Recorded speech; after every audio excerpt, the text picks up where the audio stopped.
Greg Shepard here from the Night Hunter 702. There's so many opportunities to get out there and hunt coyotes. Solo. You can find some friends. You can find a group of guys that are really interested, and you could take out. I mean, I take out new people that have never hunted before all the time, just because I want to get people hunting them, and get people interested in it. So I enjoy that, and the education side of it, for taking somebody out and basically teaching them like the right way to do it the first time, instead of like me. When I started hunting solo, and I was watching videos, and picking up tips in here and there, and then going out and trying them. And you know I would go out 8 times, 8 times in a month, or 9 times in a month, and 7 times I wouldn't even see a coyote at all. And it wasn't until I started doing it more regularly, and getting more practiced, and getting more comfortable, and learning like how to tell a story. You might start out with some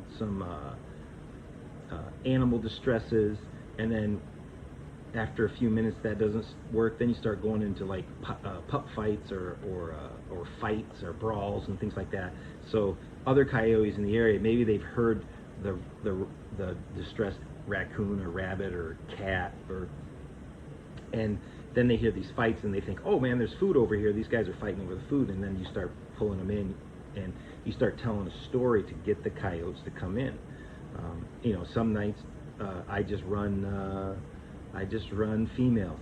I'm looking for the horny dogs, man. So I run females, and howls, and serenades, and things like that. And I usually, in some of the areas I hunt, I get a lot of callbacks. And then I started to see more coyotes.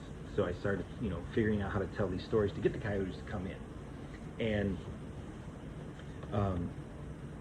so that's one of the reasons I started hunting. I was introduced to competitions. So I competed in Nevada State calling competition 3 years in a row. The first year was a nightmare. It was a great learning experience. I learned a ton of stuff, and I learned about having extra batteries, extra for your call, extra batteries for your lights, extra batteries for your scopes, and things like that. And the first time I went out, uh, I literally took a my I took my Excite, my ATN, and I ended up burning through these batteries for the IR lights really quickly. And the batteries I had in my pocket, I thought were the batteries that I had charged, but they weren't. They had no life in them. So every time basically ran out of IR lights. So your scope is pretty much worthless without the light. Um, so, but I kept a spare. I had a spare gun with me, so I went back and I got that. That I could just run red lights on, and I got my good batteries, took those with me, ran the red lights, instead of using I didn't want to have that. The red lights run much longer. So I went out, and my first area that I was in, that's when the batteries died, and I had to run back to my truck, which I parked about a half mile away. And I literally walked in, and I sat. And when you're hunting solo, it's different. It's not like when you're hunting with a team and you got 4 eyes, or three other sets of eyes. You got one set of eyes, and you got to be, you got to do your best, because this is what it is. And so when you're hunting with red lights, your distance is severely cut down. And I ended up calling in a fox and attacked my caller. And then that fox bothered me all night. It was always around that call in that area. I had one more coyote that I saw, and I think it winded me because I couldn't get it to come in close enough to where I was comfortable taking a shot. And eventually I lost it, and I didn't see it. So packed up, moved down the road about a mile, and kept hunting. Got some more action, but again, didn't see anything. Couldn't pick up anything on glass. Eventually I packed up the area, and blew out and went to another area in a hole probably about 4 miles down the road, in another area that I know I've seen coyotes out there all the time. And so I went and hunt out there again. First 2 stands, nothing. Third stand, I got in real deep. It's near a preserve, so I knew there's a chance. And same thing, I got I actually had called in 3, so I got a triple come in, and I took a shot, but I got greedy and started looking for the other 2. Couldn't remember where I downed the first one, and so I ended up searching for, you know, 40 minutes for this thing. The competitions have requirements.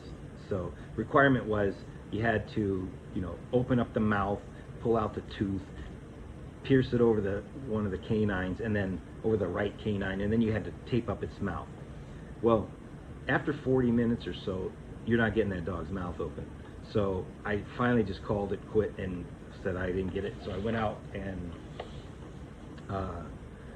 to another spot, and I hunted, and the weather. Ooh, we started out the night, and it was about 60 degrees. By 2-3 o'clock in the morning, it's 30, and I'm freezing. I'm all layered up, and I'm miserable. But I hung out till about 9 a.m. and I was frozen. At one time, I went back to my truck and turned it on, and just had to warm up. And I ended up taking a little nap, and then I went back out again and for another couple hours. But my first hunt, I brought no dogs back. But the cool part was they had a raffle, and I winning some prizes in the raffle. I won like a T-shirt. I won a small backpack and a riot collar. So I won a collar, a better collar than what I had. So I was happy about that. And I tell you, the quality of your collar is a big plus. So the original collar I had about 35 sounds on it. I paid like $60 for it, so it wasn't anything. But it had a weird battery on the collar. The call itself, it ran on rechargeable 18650s. So plenty of those. But the collar ran on a weird little tiny battery.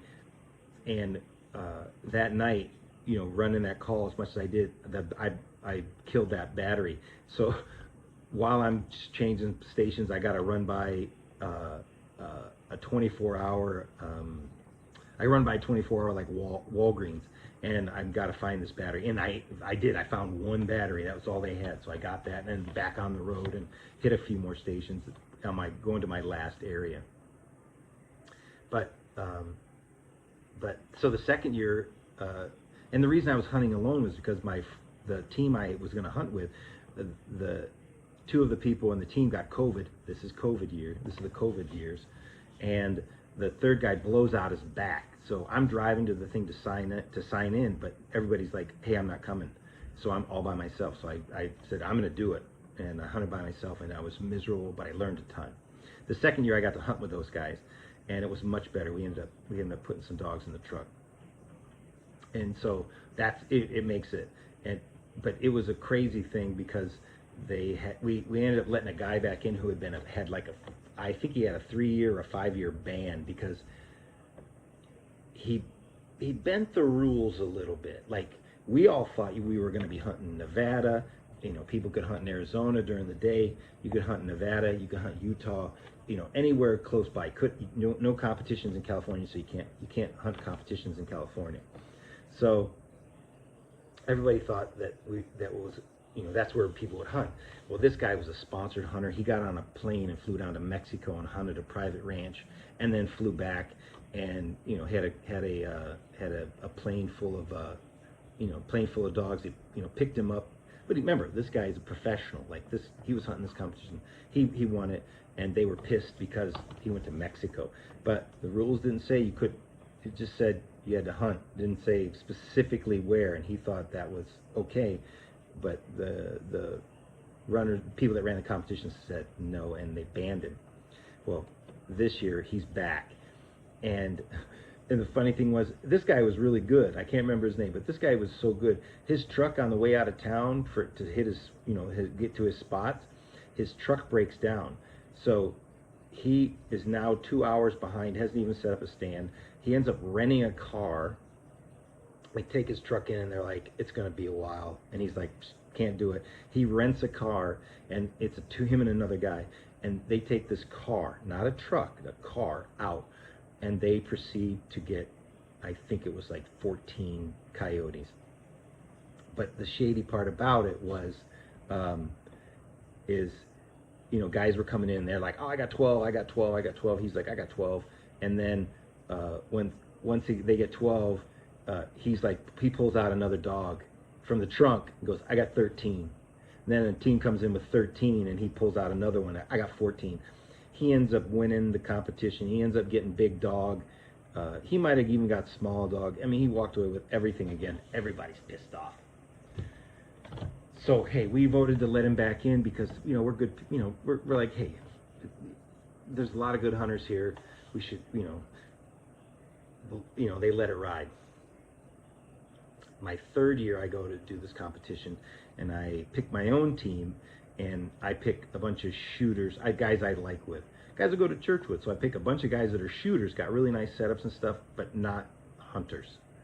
So the inexperience kind of, we had a lot of fun, but the inexperience was is what killed the chances of putting more dogs in the truck. So we didn't do very well, and the guys were freezing. It was cold. We went north. We went way north, and it was really, really cold, like absolutely freezing cold. And one of the guys was prepared. I was prepared. The other two guys not so much prepared. So they were miserable, and they didn't want to stay out too long. And we basically called it quits about 9 a.m. and that was it. We didn't even go back in for the I didn't even go back for the final. But that year 30 won it, so there was no chance. There was no chance at us doing anything. I didn't even participate in the raffle, which I had a lot of success in before. So, but that was my competition. So I'm not doing any more competitions because I really don't enjoy it, and they get ridiculous on the rules. The last year they had, it was like, if you get it, you got to take a video with your 4-man team with the dog, showing you putting the tag on it. It was like ridiculous of all the extra stuff we had to do, and we never had to do that before. Before it was just simple, like pierce the tongue over the side, or you had to do something different. But it was always something really quick, and you could get back in the hunt. This seemed like it just killed it for me. So I don't do any more competitions, but I still hunt. I still hunt a ton, though. I still hunt a ton solo, and like I said, I love to take guys out. I took a group of 5 novice. Like beginners, never even hunted coyotes, but wanted to. They hit me up on a forum, a varminting forum. And I was like, yeah, I'll take you out. These guys were scared shitless of me. They wouldn't even ride my truck. And everybody in their family was like, listen, you're going out with a guy with a bunch of guns that you don't even know, and you're going to go hunting? Like, aren't you a little scared? And my fiance was like, aren't you scared? You're going out with 5 guys you don't even know. I'm like, what if they shoot you? And I go, I said, I think they should be more worried about me because I know how to hunt. So, if I get away, like, it's bad news for them if they want to pull some shit like that. So, but they did, and they were great kids. They were young, in their 20s, early 20 kids, and they were excited about hunting. So I was excited to have them, and we had a great time, and we didn't. It wasn't a competition. We were just out learning, teaching them how to hunt, how to call. And so I gave the one guy my original e-collar and said, hey, this will get you started, so you can go out. And he's been out a couple times with me. And we made that group a little bit smaller, because those other guys weren't too serious. But the serious guys, we go out and we're calling dogs, and we're hearing yelps, and we're doing, they're learning the whole thing, and I see they're excited about it because they're always sending me stuff. Hey, this BLM land, look, it's got water and this and that. What do you think? Do you think it'd be a good? I say, go out, check it out. So, and they go and hit those spots, and I've even gone out and said, hey, I'm gonna go check out that spot, and they're like, great, let us know how it is. So I've done that too. But yeah, so get people hunting coyotes. The thing about hunting in southern Nevada is there's a lot of guys that are interested. They don't travel too far. They try to stay in a certain, like, 20-30 mile radius. So a lot of the area is just over pressured, over hunted, and Getting dogs to come in is you know, you'll get it every once in a while, but it's not like before where it's just like crazy. So, you know, I like the fact that I've got some connections where I met some people that own some cattle ranches a little far north, and they call me and say, "Hey, I got some coyotes. You want to come, you know, come out?" And I'm like, "Heck yeah!" And so I go out and hit those spots. I haven't had a ton of time lately because I take care of my mom, and I can't leave her. You know, I just can't run out of here for 12, 14 hours and go hunting and leave her because she can't take care of herself. But I still like to get out for a couple hours here and there, and you know, that's just me. I like to be out in nature and I like to do that stuff. So if you like content, you like stories, like, share, subscribe, and don't forget to hit the notification button, and so you can get more content.